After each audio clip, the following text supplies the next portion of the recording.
पिछले वीडियो में हमने बैटल ऑफ नाला पानी को बड़े विस्तार से आपको बताया और बताया कि किस प्रकार से गोरखों ने बड़ी बहादुरी के साथ प्रतिरोध किया और 1 महीने तक लगातार अंग्रेज़ फ़ौज को छकाते रहे। अब इसके बाद जब ये किला अंग्रेज़ों के द्वारा जीत लिया गया और बलभद्र कुंवर रात के अंधेरे में इस किले को छोड़कर निकल गए और उसके बाद अंग्रेज़ों ने इस किले को ज़मीन पर मिला दिया। बलभद्र कुंवर यहाँ से निकलकर सीधे मसूरी होते हुए यमुना पार करके जौनसार बाबर पहुँचे और वहाँ भी उन्होंने एक किले पे लड़ाई लड़ी और उस किले को हारने के बाद वो सिरमौर ज़िले के जैतक किले की रक्षा के लिए पहुँच गए। जैतक पे पहले से भी गोरखा टुकड़ी मौजूद थी। तो आज इस एपिसोड में ये कहानी के 2 अहम किरदार हैं। एक लेफ्टिनेंट यंग, जिनके हाथों में जनरल जिलेस्पी की मौत हुई और जो जनरल जिलेस्पी के एडजुटेंट थे वो नौजवान लड़का, और उसके बाद गोरखे। इन दोनों की जो जुगलबंदी है वो एक छोटे से देश नेपाल के इतिहास में एक बड़ी घटना के रूप में सामने आने वाली है।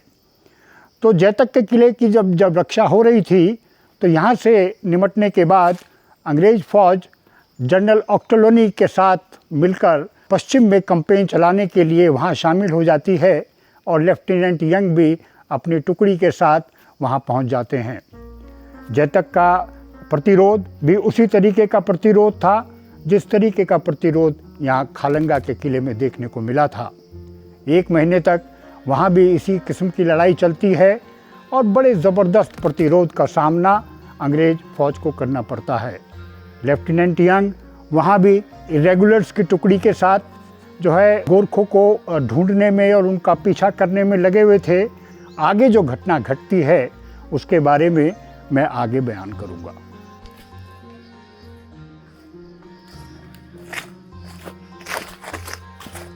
बहुत कम लोगों को अपने मुस्तकबिल का, अपनी मंजिल का पता रहता है और इस कहानी के मुख्य किरदार लेफ्टिनेंट यंग के साथ भी ज़रूर ऐसा ही रहा होगा। आयरलैंड के बॉग से निकला हुआ ये लड़का इस घाटी के इतिहास में एक महत्वपूर्ण भूमिका निभाएगा और उसके साथ ही साथ नेपाल जैसे छोटे देश की मिलिट्री हिस्ट्री में एक नया अध्याय जोड़ेगा। इसकी कल्पना भी शायद लेफ्टिनेंट यंग ने नहीं की होगी। लेफ्टिनेंट यंग जो देहरादून और जौनसार बाबर के अनक्राउंड किंग की तरह 28 सालों तक रहे, इस लड़ाई के दौरान उन्होंने कभी नहीं सोचा होगा कि भविष्य ने उनकी थाली में क्या भरोसा है।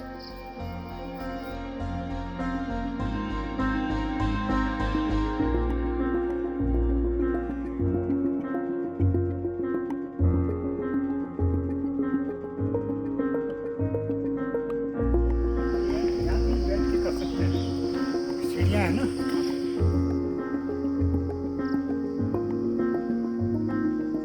17वीं शताब्दी में इंग्लैंड से भारी मात्रा में लोगों का आयरलैंड की तरफ जाना होता है। इसको प्लांटेशन कहा जाता है, जैसे कि लोगों को प्लांट करना। बहुतायत में कैथोलिक लोगों की संख्या आयरलैंड में ज़्यादा होती है, तो उसको बैलेंस करने के लिए प्रोटेस्टेंट लोगों को प्लांट किया जाता है आयरलैंड में।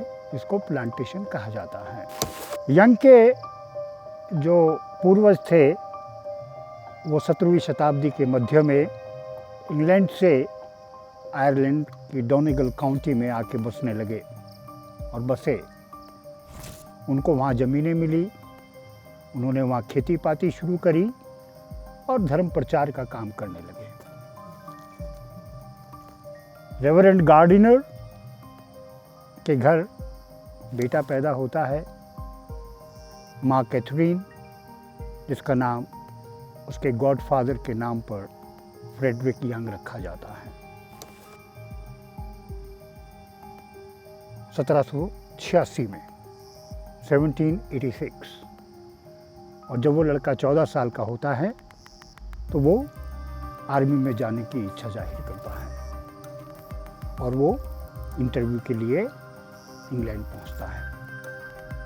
उस ज़माने में बेशक आपको अंग्रेज़ी अच्छी आती हो ना हो, लैटिन आपको अच्छी आती हो ना हो, फ्रेंच या और कोई भी यूरोपियन भाषा आपको बहुत अच्छे से आती हो ना हो, लेकिन आपको अगर if you are a good shot, आप अच्छा निशाना लगा सकते हैं और आप जेंटलमैन हैं, तो आर्मी में आपको नौकरी मिल जाया करती थी।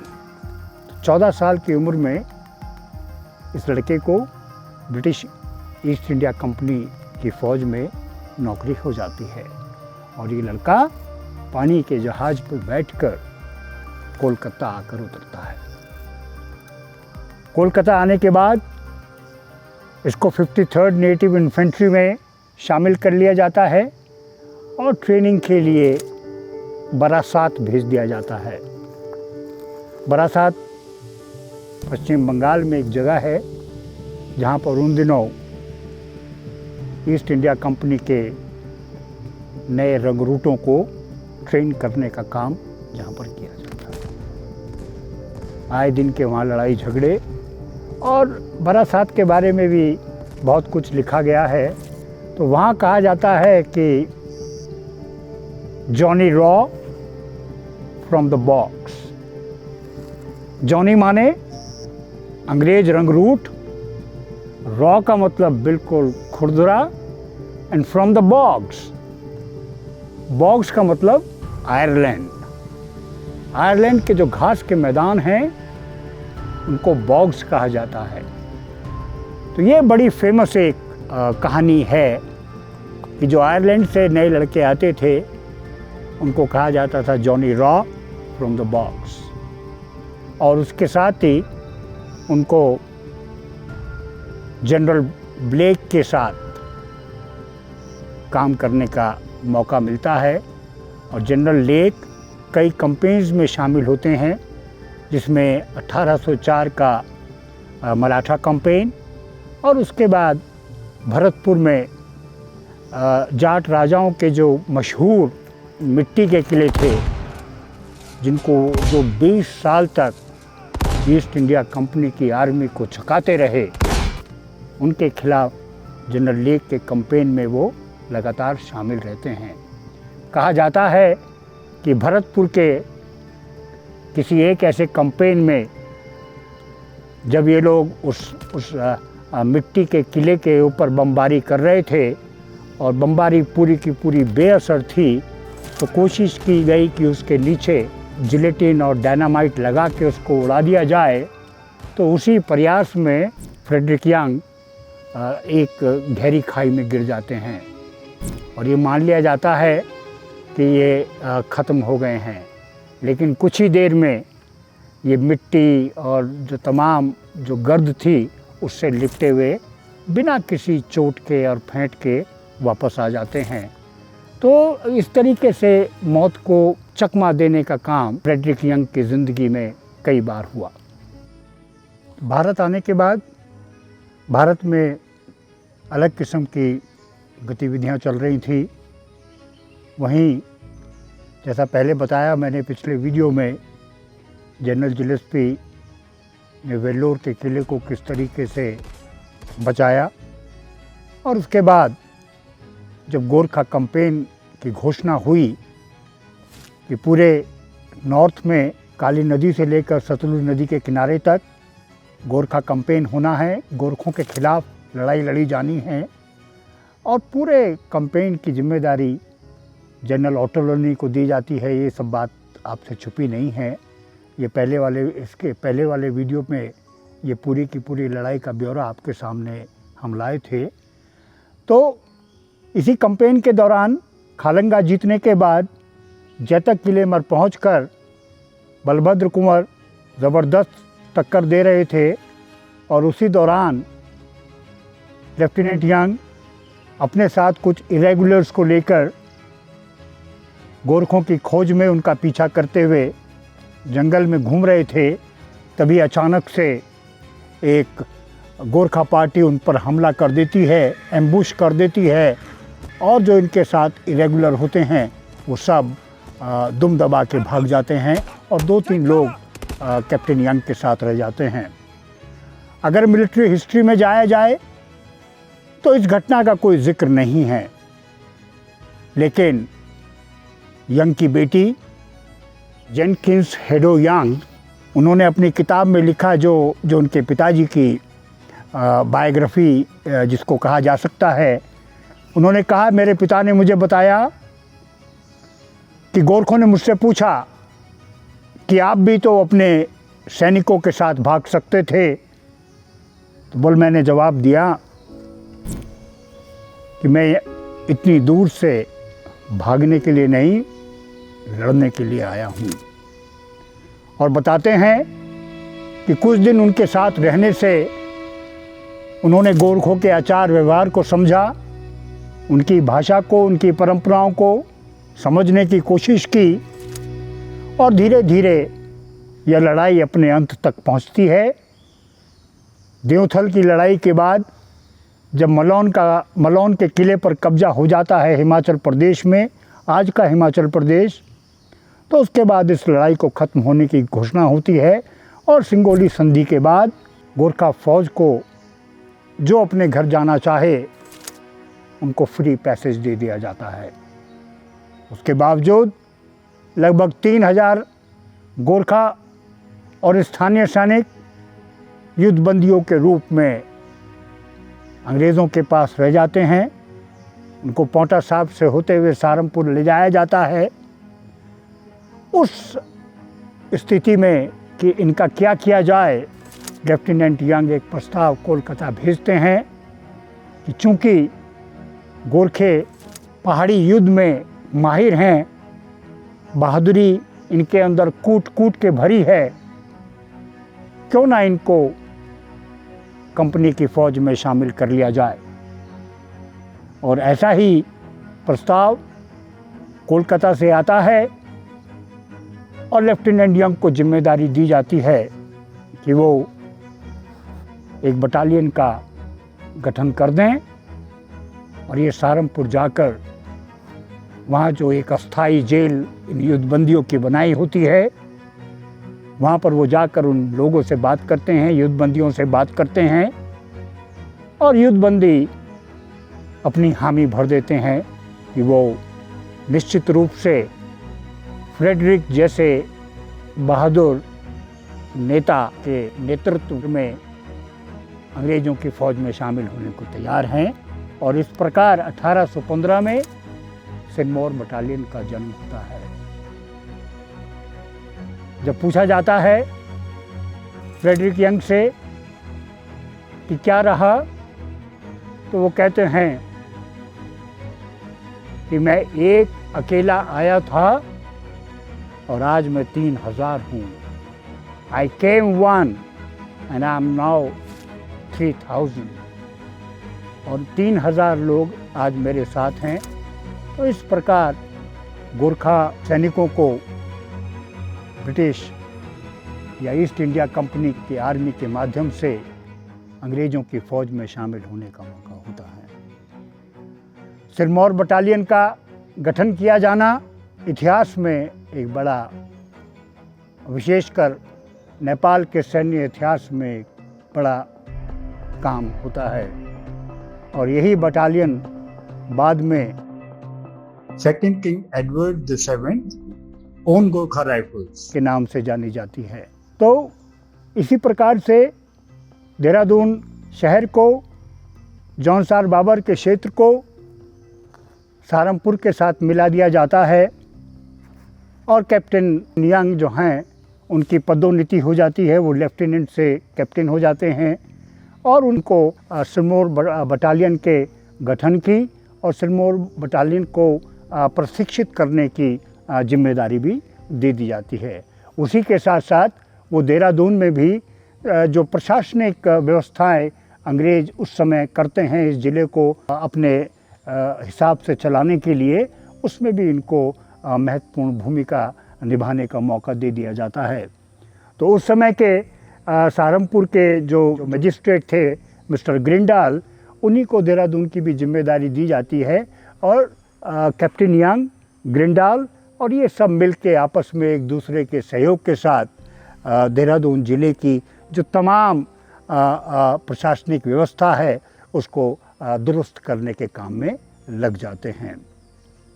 इस प्रकार से कहानी आगे चलती है और धीरे धीरे सिरमौर बटालियन देहरादून में जब तक कि पुलिस व्यवस्था पूरी तरीके से लागू नहीं होती है, पुलिस व्यवस्था का भी काम देखने लगती है और गोरखों के शासन के दौरान और उससे पहले इस पूरे इलाके में, जिसमें दून घाटी, हरिद्वार और इससे साथ लगता हुआ सहारनपुर ज़िला, इसमें लगभग लॉलेसनेस की स्थिति हुआ करती थी और लुटेरों का साम्राज्य पूरी तरीके से कायम रहता था।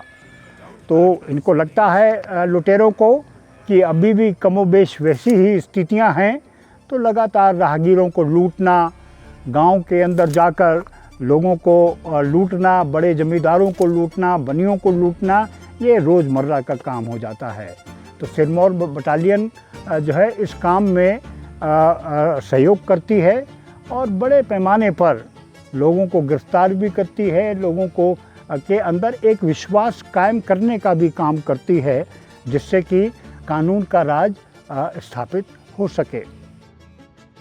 सिरमौर बटालियन की अपना एक बड़ा इतिहास रहा है और देहरादून में जौनसार बाबर के शामिल होने के बाद और देहरादून ज़िले की व्यवस्था को संभालने में अपना योगदान करते करते फ्रेडरिक यंग की जिम्मेदारियां बहुत बढ़ जाती हैं। तो उसी दौरान में पहला सर्वे देहरादून का होता है और अंग्रेज़ सरकार ये सोचती है कि देहरादून को एक निश्चित रूप से एक फुल टाइम मजिस्ट्रेट की ज़रूरत है। तो फ्रेडरिक शोर नाम के एक अंग्रेज़ अधिकारी को देहरादून का मजिस्ट्रेट बनाकर भेजा जाता है, जिसने और फ्रेडरिक यंग ने मिलकर देहरादून की जो व्यवस्था कायम की, वो आज तक भी उसी व्यवस्था पर बहुत सारी प्रशासनिक इकाइयाँ आज भी काम करती हैं। तो जब शोर देहरादून आए तो देहरादून में और देहरादून के आसपास के इलाकों में एक डाकू का बड़ी चर्चा थी। वो डाकू अपने साथियों के साथ मिलकर अलग अलग गांव के जो बड़े गांव थे, वहाँ पर जो सरमाएदार लोग थे, जमींदार लोग थे, वो वहाँ उनको लगातार निशाना बनाने का काम करता था। तो एक खबर आती है कि रायपुर में कुछ लोग गुजरों के वेश में एक एक करके उस गांव में पहुंचते हैं और कुछ सवाल लोगों से पूछते हैं। लोग भी, चूँकि वो अजनबी थे, लोग भी उनसे सवाल पूछते हैं कि भाई कौन हो तुम, कहाँ से आए हो करके। तो धीरे धीरे वो 12, 15, 20 लोग इकट्ठे हो जाते हैं और उन्होंने हथियार अपने कहीं जंगल में छिपाए होते हैं। तो ये खबर जो है देहरादून शहर में प्रशासनिक व्यवस्था देख रहे शोर तक पहुंचती है और वो कुछ गोरखा सैनिकों को रवाना कर देते हैं। उससे पहले ही इस ग्रोह को खबर लग जाती है और ये ग्रोह वहाँ से भाग खड़ा होता है। तो इस प्रकार से इनके इनकर्शंस जो हैं कलवा गैंग के लगातार देहरादून शिवालिक से जुड़े हुए गांव में लगातार होने लगे। और कहा जाता है कि रुड़की के नज़दीक एक गांव है जिसको कुंजा के नाम से जाना जाता है, बहादुरपुर कुंजा। और कुंजा का एक किला है जो इन लोगों का एक तरीके से हेडक्वार्टर होता है और वो किसी विजय सिंह की हवेली के नाम से जाना जाता है। तो शोर को ये लगता है कि जब तक इस कलवा के गैंग को, कलवा नवाबों के मुग़लों के, गोरखों के और उसके बाद अंग्रेज़ों के आने का जो ट्रांजिशन पीरियड है, जो संक्रमण काल है, जिसमें कानून व्यवस्था पूरी तरीके से ध्वस्त हो चुकी है, वो उसका एक प्रोडक्ट है। और उस पूरे दौर में जब सहारनपुर में अकाल की स्थिति थी, उस पूरे पश्चिमी उत्तर प्रदेश के इलाके में, तो बहुत सारे नौजवान कलवा के गैंग में शामिल हो जाते हैं। कलवा गुजर है और उसका साथी एक भूरा है, उसका साथी एक कौर है और एक बड़ा ज़बरदस्त ये 1000 लोगों का गैंग बना लेते हैं, जिनके पास राइफ़ल, मैचलॉक्स और ये सब चीज़ें होती हैं। तो शोर जो हैं गुहार लगाते हैं कैप्टन यंग से कि भाई कलवा के गैंग से तो हमको ज़रूर निजात पाना है, तो इसके लिए कुछ ना कुछ किए जाने की ज़रूरत है। तो 200 के करीब गोरखा सैनिकों का एक दस्ता लंढौरा के लिए रवाना हो जाता है और लंढौरा पहुंचते पहुंचते शाम घिराती है और ये कुंजा के किले की घेराबंदी कर देते हैं। और जैसे ही कुछ गोरखा सैनिक उस किले के द्वार की तरफ बढ़ने की कोशिश करते हैं तो ज़बरदस्त इनके ऊपर गोलाबारी शुरू कर दी जाती है। इस किले की दीवारें इतनी ऊंची थी कि बिना सीढ़ियाँ लगाए वहाँ तक पहुँचना असंभव था, लेकिन उसके बावजूद भी गोरखा सैनिक लगातार गोलाबारी करते रहे और बताया जाता है कि इसी गोलाबारी में कलवा मारा जाता है, लेकिन कलवा के साथी अभी भी किले के अंदर हैं। अब गोरखा सैनिक क्या करते हैं? गोरखा सैनिक वहीं एक बड़ा पेड़ उसको काटते हैं और उस पेड़ की एक बैटरिंग रैम बनाते हैं, जिसमें बहुत सारे लोग एक पूरे पेड़ को उठाते हैं और उसको बहुत ज़ोर से किले के दरवाजे पर मारते हैं। अंग्रेजी में इसको बैटरिंग रैम बोला जाता है। और उस बैटरिंग रैम से वो उस किले का दरवाज़ा तोड़ देते हैं और उस किले के अंदर जितने भी कलवा के साथी थे उनको या तो मार दिया जाता है या पकड़ लिया जाता है। इस पूरी घटना को कलवा गर्दी के नाम से जाना जाता है। कलवा गर्दी यानी लूटपाट बदमाशी करने वाले लोग, उनको कलवा गर्द कहा जाने लगा।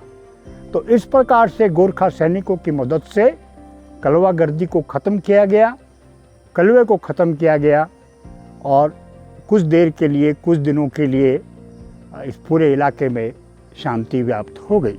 और तब चूँकि पुलिस व्यवस्था अभी तक पूरी नहीं आई थी, तो हरिद्वार से लेकर और देहरादून शहर तक कई चौकियां स्थापित की गईं और उनको सिरमौर बटालियन के हवाले कर दिया गया। और आपको ये बताना मैं ज़रूरी समझूंगा कि उन दिनों सिरमौर बटालियन आज के देहरादून रेंजर्स कॉलेज का जो क्षेत्र है वहाँ पर इनके रहने का बंदोबस्त था। वहीं बटालियन लाइंस थी और सामने ही परेड ग्राउंड आप अच्छे से जानते हैं। ये तो बाद में 1861 के बाद जब न्यू कैंट बना, जहाँ आज हमारा कैंटोनमेंट है, वहाँ पर फिर सिरमौर बटालियन को वहाँ पर शिफ्ट कर दिया गया। आज भी उस रोड का नाम न्यू कैंट रोड है, पहले उसको हाथी बड़कला रोड कहा जाता था, है ना। न्यू कैंट रोड है। तो सिरमौर बटालियन का लगातार देहरादून की कानून व्यवस्था को अक्षुण्ण रखने में बड़ा योगदान रहा। फिर धीरे धीरे जब गोरखा बटालियन की ख्याति बढ़ने लगी तो इनको अलग अलग पूरे देश में जो कैंपेन चल रहे थे, जो लड़ाइयाँ चल रही थी, उनमें भी इनको शामिल किया जाने लगा। और 1817 में जो मराठा कैंपेन था, थर्ड मराठा वॉर, उसमें भी कहते हैं कि सिरमौर बटालियन ने हिस्सा लिया। हालांकि बहुत ज़्यादा इसके प्रमाण नहीं मिलते हैं, लेकिन जो डिसिसिव लड़ाई थी जाटों के ख़िलाफ़ भरतपुर की, जिसमें कि उसी भरतपुर की जहाँ पर एक बार लेफ्टिनेंट यंग को मौत से बचे थे एक गड्ढे में गिरने के बाद, तो वो यही जो मिट्टी के जो किले जो परेशानी का सबब बने हुए थे अंग्रेज़ों के लिए, जिनको जीत पाना उनके लिए टेढ़ी खीर हो रहा था, तो उसी को जीतने के लिए 1825 का भरतपुर कैंपेन बहुत मशहूर है। और उसमें 3 कंपनी सिरमौर बटालियन की कैप्टन फ्रेजर के नेतृत्व में, और उन्होंने जिस तरीके की बहादुरी का वहाँ परिचय दिया। आर्टिलरी फायर से तो मिट्टी के किलों पे कोई असर ही नहीं पड़ रहा था। तो ये तय किया गया कि उसकी जो नींव है किलों की, उस पर डायनामाइट लगाया जाए, और डायनामाइट लगाने के बाद उसको फायर किया जाए, विस्फोट से उड़ा दिया जाए। तो गोरखा सैनिकों ने उसकी नींव में डायनामाइट लगाने का काम किया और उस किले का जो बाहरी दीवार थी उसको गिराकर एक ब्रीच पैदा करी, जिससे कि अंग्रेज फौज उस किले के अंदर घुसकर जाटों को हराने का काम तब हुआ। तो कहते हैं कि गोरखा की ये सिरमौर बटालियन को जो अपना पहला ब्रिटिश ऑनर वो भरतपुर की लड़ाई में मिला। अपनी किताब में उनकी बेटी लिखती हैं, मैंने आपको पहले ही बताया कि वो किताब 1924 में पब्लिश हुई थी, और जिसमें उनकी बेटी ने अपने पिता से हुई बातचीत और अपने जब वो बहुत छोटी थी उन अनुभवों का जिक्र किया है। तो वो लिखती हैं कि एक बार एक गोरखा बटालियन इंग्लैंड आई हुई थी, और ये लोग वहाँ उनसे मिलने जाते हैं, और जैसे ही वो उस बटालियन के लिविंग क्वार्टर्स में एंटर करते हैं तो वहाँ उनको एक गोरखा सैनिक मिलता है जो कि अच्छी उम्र का है, और वो कहती है कि मैं फ्रेडरिक यंग की बेटी हूँ। वो गोरखा सैनिक एकदम भाव विह्वल हो जाता है। वो कहता है वो तो हमारे माँ बाप थे, आज हम जो भी हैं वो फ्रेडरिक यंग की वजह से हैं। और दूसरी बात ये भी है कि फर्स्ट वर्ल्ड वॉर में जिस तरीके की बहादुरी का परिचय गोरखा सैनिकों ने दिया, तो पूरे यूरोप में गोरखा सैनिकों की ख्याति फैल चुकी थी। और कुछ लोगों का ये भी मानना है कि जो उनकी बेटी ने किस्सा बताया जिसमें फ्रेडरिक यंग कैप्टिव रहे गोरखों के, तो वो कहते हैं, कुछ लोग ये भी कहते हैं कि वो इसलिए भी शायद किया होगा कि उस वक़्त पूरे यूरोपीय समाज में गोरखों का एक बड़ी पहचान बन चुके थे, और उस पहचान से जोड़ने के लिए हो सकता है कि उनकी बेटी ने ये दृष्टांत जोड़ा हो। लेकिन कुछ भी परिस्थितियाँ रही हों, गोरखे और फ्रेडरिक यंग इन दोनों का एक बड़ा आपस में साथ है, और फ्रेडरिक यंग के इस योगदान को कभी भुलाया नहीं जा सकता कि उन्होंने गोरखों के युद्ध कौशल, गोरखों की बहादुरी और गोरखों की लड़ने की क्षमता को पहचाना, और उन्हें अंग्रेज़ों की आर्मी में, ब्रिटिश आर्मी में, ईस्ट इंडिया कंपनी की आर्मी में इंडक्ट करने का, उसमें शामिल करने का मौका दिया। और उसके बाद से तो फिर इतिहास है। आज भी गोरखा आपको अंग्रेज़ों की फ़ौज में मिलेंगे। भारत की आज़ादी के बाद कई बटालियन जो हैं वो हिंदुस्तान में रह गई, और कुछ बटालियन जो हैं वो इंग्लैंड में चली गई, जो आज तक भी वहाँ अपनी सेवाएं दे रही हैं। और इस पूरे दौर में 1815 से लेकर और 1825 के दौर में सिरमौर बटालियन ने देहरादून और उसके आसपास की कानून व्यवस्था को संभालने का भी काम किया, और उन लोगों को भी पकड़ने का और पनिश करने का काम किया जो यहाँ की कानून व्यवस्था को बिगाड़ रहे थे। यहाँ के नागरिकों के अंदर एक विश्वास पैदा करने के लिए, यहाँ के नागरिकों के अंदर अंग्रेज शासन व्यवस्था, कानून व्यवस्था के प्रति एक विश्वास पैदा करने में भी उनका बहुत बड़ा योगदान रहा है। तो ये कहना अतिशयोक्ति नहीं होगी कि एक लड़का जो बॉग से निकलता है, आयरलैंड से निकलता है, उसके भविष्य में क्या क्या लिखा हो सकता है, वो आने वाले वक्तों में कितने लोगों की ज़िंदगी को बदलने का काम करेगा। तो इस कहानी से हमको ये मिलता है सबक कि अगर आपके अंदर कुछ करने की इच्छा है तो कुदरत आपको वो मौके मुहैया कराती है जो आप इतिहास लिखने का काम करते हैं।